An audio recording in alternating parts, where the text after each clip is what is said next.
Pete Alonso is heading back to the New York Mets on a short-term deal. Is Alex Bregman next?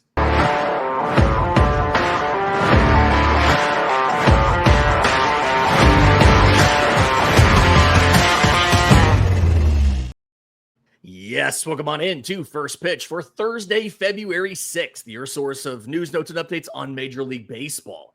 I'm your host, Lindsay Crosby. You follow me on Twitter at Crosby Baseball. He's Troy Brock, Troy B Baseball on the Twitter machine. FirstPitchPodcast.com is where you can send all your friends to get our daily MLB coverage. And Troy, I want to get to the Baltimore Orioles, right? We've been previewing the AL East. We're going to talk about them for at length. But first, the big news from last night. One of the top remaining free agents in baseball officially off the board. Pete Alonso has a 2-year, $54 million deal with the New York Mets. It's being reported a little bit odd. It's being reported $30 million salary in year one with a $24 million player option for year two. It's really a $10 million signing bonus and a $20 million salary this year. And if he picks up his player option, he would get a pay raise to $24 million in salary in year two. But the signing bonus is in there because he lives in Florida. And so he can mitigate some of the New York taxes by taking the signing bonus while he is physically in Florida, and then take his $20 million salary in New York. Obviously, the big thing here is he, along the way, turned down a 7-year, $158 million extension, would have bought out that final year of arbitration. Instead, now, 2 years, $54 million at the max. He reportedly turned down 3 years and $70 million earlier in free agency. Is this, given everything that he's kind of turned down and all of that, is this ultimately still a decent deal for Pete Alonso when you think he could get $30 million for one season and hit the market at age 31? Or is it now, if he opts out, he's on the same time frame in the same free agency class as Vlad Guerrero, so he's probably still going to end up losing in this whole situation?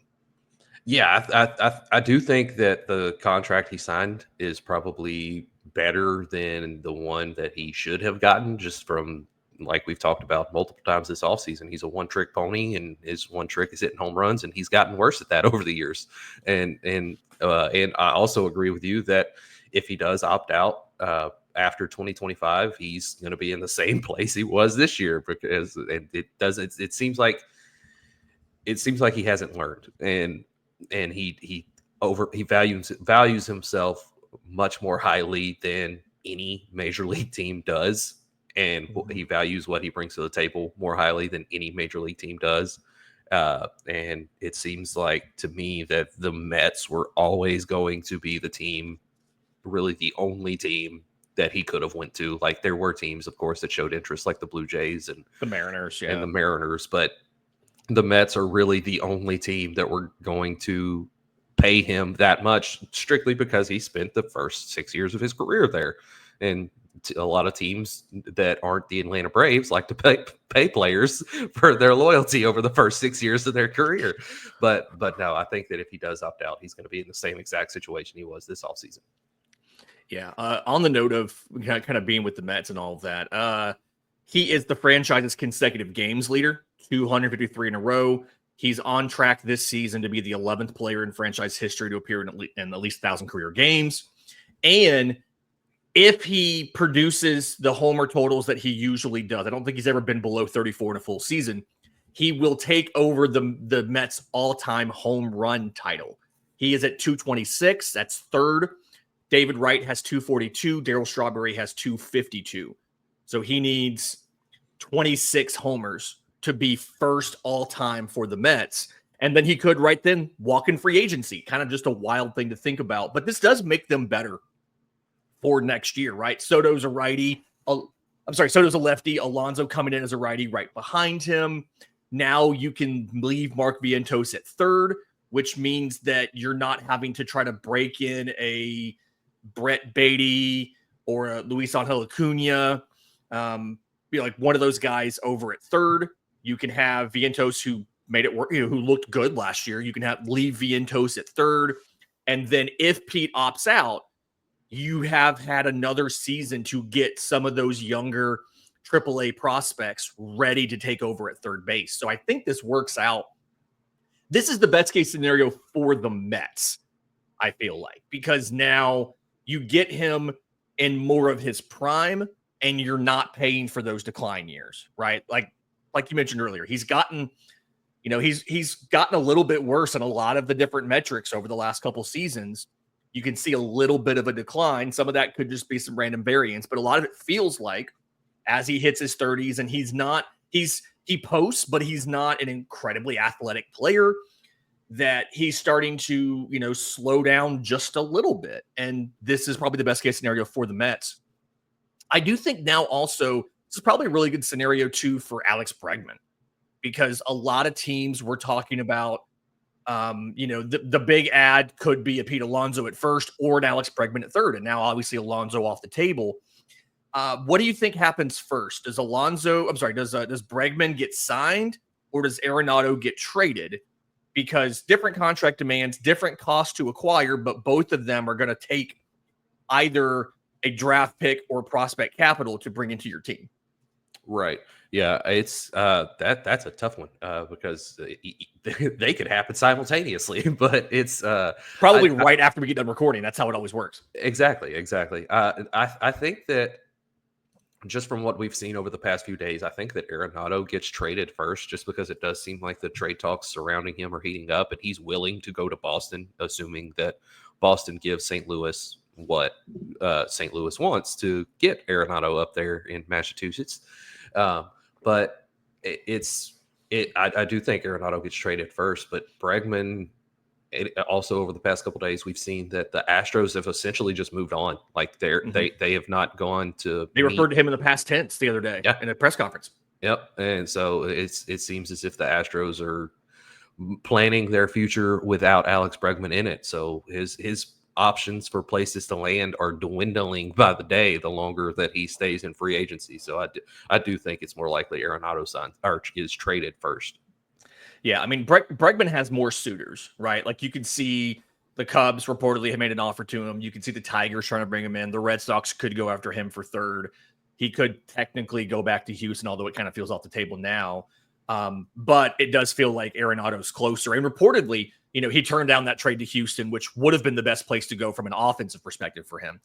But reportedly, he has told the Cardinals he would waive the no trade clause to go to Boston. So it does feel like that one's probably closer to happening. And I'm really curious to see kind of how that goes. But using that to segue into the team preview, look at me as a professional here.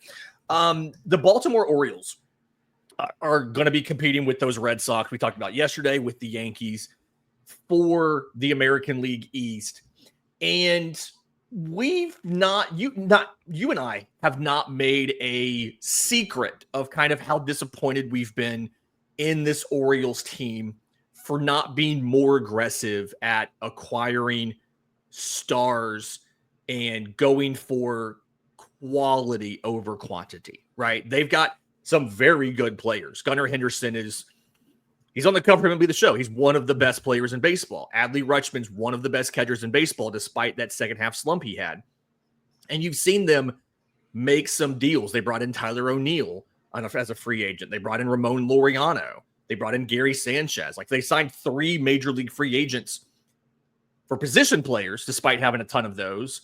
And then they signed Charlie Morton to a contract, and Tomoyuki Sugano, both those guys for the back end of their rotation. Oh, and they brought in Andrew Kittredge to be their setup guy behind Felix Bautista. Like, they signed more free agents, I think, than we were expecting, but they were never really in on any of the big name players that could make it, that were impact guys. I don't think Tyler O'Neill changes anything significant. I don't think Ramon Laureano is an impact player for them.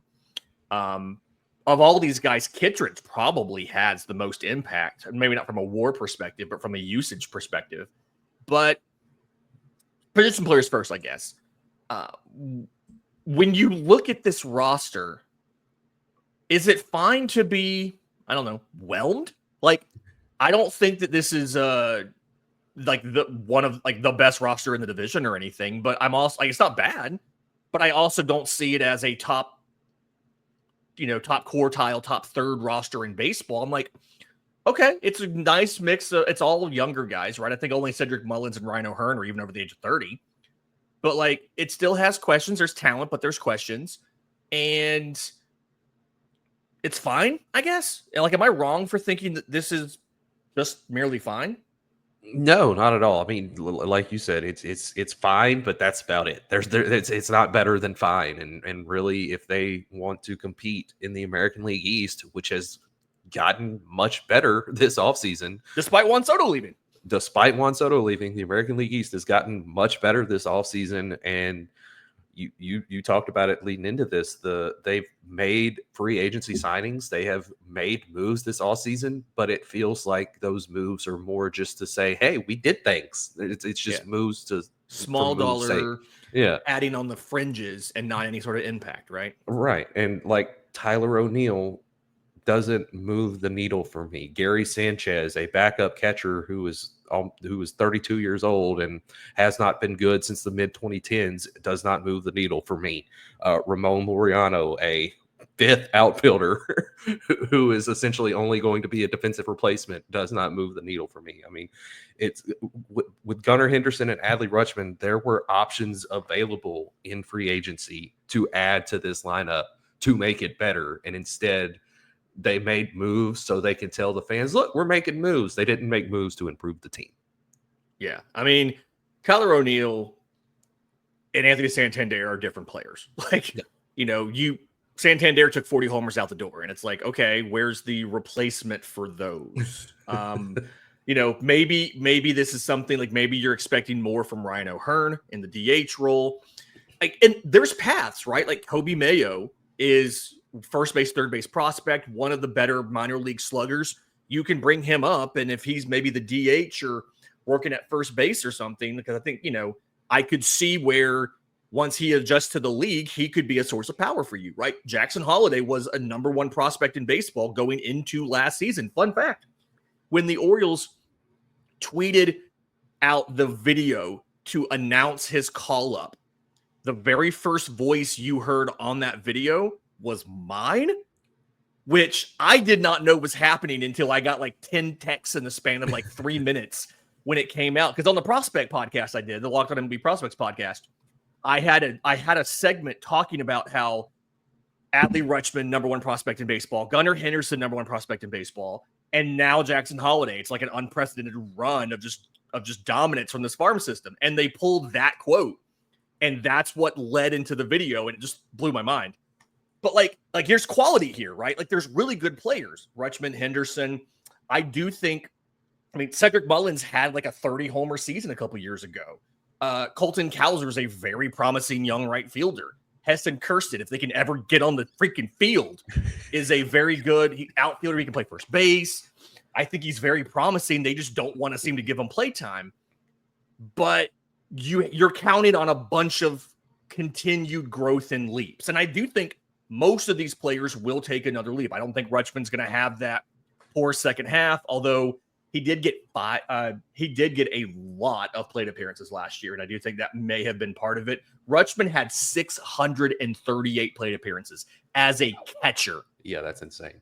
I mean, he played a lot, and it's logical to assume that some of these guys will continue to have leaps as they get older and older. It's not logical to assume that every single one will successfully have that development leap. And I just feel like they've got a couple insurance policies, right? Ramon Laureano can give you some competence if something happens. Tyler O'Neill is a useful platoon bat, but I just don't feel like they did anything that made an impact, despite the fact that there were plenty of guys that could make an impact. And this billionaire owner said that they were they were not afraid to spend money to make an impact, and it just didn't happen. Yeah, and it's not going to surprise me in the slightest if sooner rather than later we get a breaking news report that Mike Elias has been outed as the general manager, because it seems like the owner and the general manager are not on the same page. because like you said, the owner came out earlier in the offseason and said, hey, we're willing to spend money to make this team better. And Mike Elias is like, okay, here's $50 million to Tyler O'Neill. Yeah, there was that report that like he didn't want to go out and do it in free agency because he wanted to build it. And it's like, what? Buddy, spend the money. If you have the money, spend the money to be better. Right. You can build up a team through your farm system to a point, but at a certain point, you have to add things from free agency or through trades to put your team over that hump, get to the next level. And that's especially when there's like really, really good players available in free agency. And I think the biggest area where that manifests, like there's position players you could have added, but I think the biggest place that manifests is the pitching staff, right? The class that we just had, whether it was guys who were traded like Garrett Crochet or free agents that were signed, whether it was a Max Fried or whoever, to come out of that free agency class, having lost Corbin Burns and bringing in Charlie Morton and Tomoyuki Sugano, a 41-year-old and a 35-year-old who are going to be back in guys, feels a little bit like malpractice. And I feel like it's been 2 full years now that we've been saying the Orioles need to be more aggressive about getting frontline starters. And they went out and got Corbin Burns. It cost them a shortstop, a draft pick. Like, okay, wasn't a big deal. They got him. 1 year. He was good for them. But when he left in free agency, they're going to get a draft pick for him, right? He was a qualifying offer guy. They're going to get a draft pick for Santander. You were going to be getting additional picks. You could have either A, been more aggressive at bringing Burns back, or B, been willing to sacrifice a pick to go get another qualifying offer pitcher, knowing you were getting 2 for those 2 guys signing, and they just didn't do any of it. And which free agent pitcher, like, I keep going back and forth on who they should have gotten, right? There's a bunch of righties in this rotation. Like, Max Fried, I think, would have been a good fit here. But, like, to come out of that with nobody but Charlie Morton and Sugano, I think could be the reason you eventually see, Elias fired by this time next year if they stumble again in 2025. Yeah, I 100% agree with you. All offseason until he signed with the Yankees, I was banging the drum for the Orioles to get Max Fried. He would have been a perfect fit up there at Camden Yards, and now you look at the rotation and it's projected to be led by Zach Eflin, who, again, I'm high on Zach Eflin. I liked Zach Eflin when he was with the Phillies, but he's not an ace. And then you've got Grayson Rodriguez, who you don't know. He could get there. He could get there, but he's not there yet that we know of. And then Charlie Morton, again, I like Charlie Morton, but that he shouldn't. I've talked to him in person. He's a wonderful person to talk to. Yeah. I don't want him as my number 3 on a contender. Right. He should not. Yeah. And he should not be the biggest name that you sign all off season at 41 years old. It's just, it doesn't make sense. What's worse, that the best pitcher they signed was 41-year-old Charlie Morton? I'm not counting relievers here. Or that of the 3 plus 40 pitchers that have signed, instead of getting Verlander or Scherzer, they got Morton. Like, which one of those is worse? That Morton was the best one, or that they got Morton over getting Verlander or Scherzer? Honestly, I'm going to say it's that Morton is the best one, because I think that Morton, his track record for staying on the field over the past few years is there a lot better than for Max Scherzer or Justin Verlander. So I don't see that changing, because Verlander's talked about it. He wants to throw gas, and so he's going to get up there and go all out every time he takes the mound. And we haven't seen him be healthy or good last year, or healthy over years prior. And then Max Scherzer's missed a lot of time over the last few years. And then when he was on the field, he also hasn't been good. And while Charlie Morton isn't great, he still gives you a above 4.50 ERA and will more than likely qualify for the ERA title. So I do think that getting Charlie Morton out of those 3 was the best option, but I still think that it's not great that he's the best starting pitcher they signed and he's 41 years old. Do we think that Kyle Gibson is a guy who ends up coming back simply because, like, he was super durable up until kind of last year? Right. He had those issues, the hip, the back tightness, all that kind of stuff. Do we think that maybe they end up bringing Gibson back? Or is this something where they're a dark horse to make another trade like they did to get Burns? Like if Dylan Cease does get moved, do we think the Orioles swoop in and make that deal to put Cease? Because like I feel a lot better if Cease, Rodriguez, Eflin are your 1 through 3 for next season. I feel really good about that. Although I still don't know if you're going to be able to re-sign that guy because he is a Boris client. But like, what's more likely here, that they just bring back somebody like Gibson for the innings, or that they use some of this depth they still have and swing a trade for a guy like Dylan Cease? See, as the resident pessimist here on this show, I do think that it is more likely they trade for Dylan Cease than bring back Kyle Gibson, which is kind of optimistic for them, just because, like you said, in last offseason, they traded for Corbin Burns. So it does seem like they're more willing to trade for bigger name guys than sign them in for, not that Kyle Gibson is a bigger name guy, but to trade for a bigger name guy than sign them in free agency. And I think that they definitely need to add Dylan Cease to this rotation if they want to compete in the American League East. I like how you worded it, like, you're the pessimist on this show. I'm not rational when it comes to the Orioles, right? Like, like the Orioles are the team where you might be the pessimist, but hang on, I've got a drop real quick that'll kind of explain the right way that I feel about this. I'm a hater, man. I don't think you want to ask me that. I am a hater, so I'm gonna just leave it at that. That's probably the best way to explain me when it comes to the Orioles, simply because it's like as a recovering prospect guy. Like, they had the best farm system in baseball. They had all this prospect talent. And it was, to me, it was almost malpractice to not push some more chips in and be more aggressive at supplementing around that talent. And now you're at the point, Adley Rutschman is in arbitration. Okay. Gunnar Henderson's going to be in there after the season. You've got guys who are getting expensive who are about to leave. You just lost Santander. Cedric Mullins is on the final year. Ryan Hearn, I think, is going to be close to free agency soon. They're going to start losing more of these veterans, and they just haven't been aggressive enough at getting the depth to go in there. I did kind of forget about Kyle Bradish and Tyler Wells being hurt. I don't think you see Bradish back this year. He had Tommy John in June of last year. Conventional Tommy John, that's a 12 to 18 month thing. I don't think you see him in 25. Tyler Wells had an internal brace in June. So it's possible they get him back a little bit. It's like a deadline ad, I guess. But I still think they need to do more.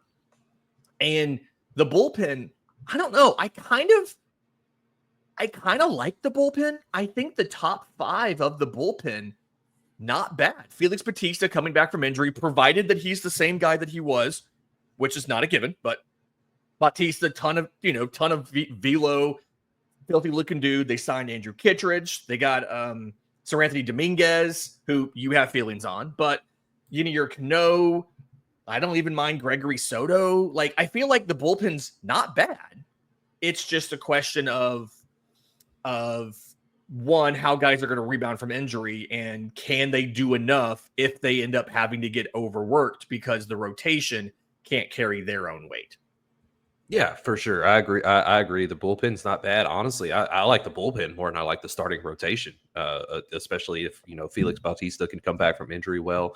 I like Sir Anthony Dominguez. I didn't like that the Phillies traded him, but especially for Austin Hayes and how that trade turned out. At the time, I didn't like it. And then after the fact, I also didn't like it. I still don't like it. Yeah. But it's the bullpen's solid. And it's kind of like I said yesterday, teams seem to be focusing on a few aspects and letting one aspect fall behind. And for the Baltimore Orioles, it's like their offense and their bullpen are the aspects that they're focusing on, and they're letting the starting rotation fall behind.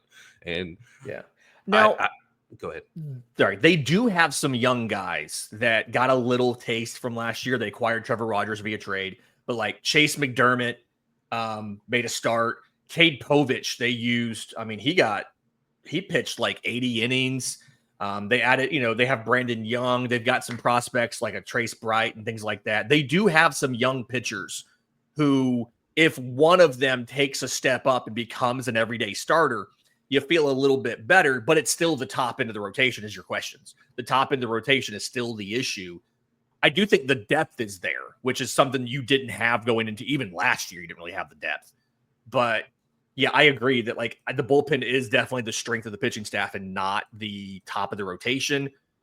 So that's kind of, I guess, my concern with that. And I just feel like you have so many outfielders that you can package an outfielder in a trade to get another top end starter. Yeah, for sure. Right. And you have to compare these things with the rest of the division because your starting pitchers are going to be the ones that are facing these batters more often than the bullpen. So when you're looking at Zach Eflin going to face Vladimir Guerrero Jr., Aaron Judge, Giancarlo Stanton, Cody Bellinger, Bo Bichette, assuming he bounces back after his injury field last year. Now they've got to face Anthony Santander, Rafael Devers, Trevor Story, who might be healthy this year, maybe Tristan Casas, unless he gets traded, potentially Nolan Arenado. Like it's if you're going to pick between your starting pitching and your bullpen to be a strength, in my opinion, I think they made the wrong choice of the bullpen being the stronger of the two, which again, I like that their bullpen is good. And if they do have a lead going into a game late, then they've got a pretty good chance of sealing the deal. But it's going to be hard they're going to have to score a lot of runs with who their starting pitcher is. Yeah. Oh, and then also there's the whole thing of if you compare like rotation to rotation, right? Like Garrett Cole versus, let's say, Grayson Rodriguez. If you make him the one, Garrett Cole, Max Fried over Zach Eflin, Max Fried, Carlos Rodon over Charlie Morton, Carlos Rodon, like Luis Gil over Dean Kramer, Luis Gil. You know, it's every single position. You're like, yeah, I'd rather have the Yankees. Even if you go to Boston, like I'd rather have Garrett Crochet than Grayson Rodriguez. If it's maybe not from a contract or control perspective, but like if I have to win a game, I'd rather have Crochet than Grayson Rodriguez. And it's just, that's the situation you're in. It's maybe the third or fourth best rotation in the division. Like Toronto's rotation's not terrible. Kevin Gausman's been very good in his career. It's a lot of bounce back candidates, but Jose Barrios, Chris Bassett, Bowden Francis looked amazing at times last year. Max Scherzer, like you'd probably rather have that group, that veteran group, than this whatever this rotation mix is here in Baltimore. It's like, okay, what about Tampa Bay's rotation? It's like, okay, well, they're going to be led by Shane McClanahan. I'd rather have Shane McClanahan than Grayson Rodriguez. I'd rather have Taj Bradley than Zach Eflin, like Ryan Pepio versus Charlie Morton. Like this might be the fifth worst rotation in the American League East. And that's just doing a disservice to all of these young pitchers or these young position players that they have that are so good. Like, I don't think it matters how good Rutschman and Henderson are if this is the worst rotation in the division. And that shouldn't be the case at this point in the rebuild. Yeah, I definitely don't think you're off base by saying this is the worst rotation in the division because it on paper it definitely looks to be that way because it's just not a good rotation. But like I said, they're putting a lot of pressure on their young guys and their offense to score runs. Like Gunnar Henderson's 23.5, Jackson Holliday's 21, Adley Rutschman is 27, Colton Cowser's about to be 25, Jordan Westberg's 26, and you're putting a lot of Heston Kjerstad, if like you said, if he gets on the freaking field, then he's 26. Kirsten, I'm sorry. That was the hardest one for me to get right. It's Heston Kjerstad. Yeah, I had to. Okay. A lot of trouble too. Even Grayson Rodriguez is 25 years old, and you're asking him to take a leap in his third year in the majors. Like, this is the time when guys do that. Like, that's the big caveat here. Is this is the time in guys' careers when they take those leaps, right? In your mid-20s or so, but it just feels like you need a lot of things to go right and not a lot to go wrong for things to work out for the Orioles. They're kind of banking on hope. And I know rebellions are built on hope. World Series champions aren't always built on hope. So we'll see what happens. I don't know, man. The Dodgers World Series championship was built on hope. It was built on hope and like an incredibly 3 MVPs in the lineup and bullpen with like 5 closers in it. Final thoughts on the Orioles before we get out of here. I think they're going to, as things stand right now, I think they're going to finish 4th in the division. 4th? Yep. So who are they beating? They beating the Rays or they're beating the Rays? They're beating the Rays. They're fourth, and folks, y'all heard it here. I was going to say third. I do have questions about Boston a little bit still, I think, but I would say the Orioles are third. But, there you go, third or fourth. We don't have the Orioles winning the division, so let's put it that way. Folks, if you're listening on audio, do us a favor, leave us a 5-star review. If you're on YouTube, subscribe to the channel, hit the notification bell so you know when we drop the next episode. Until next time, this has been First Pitch.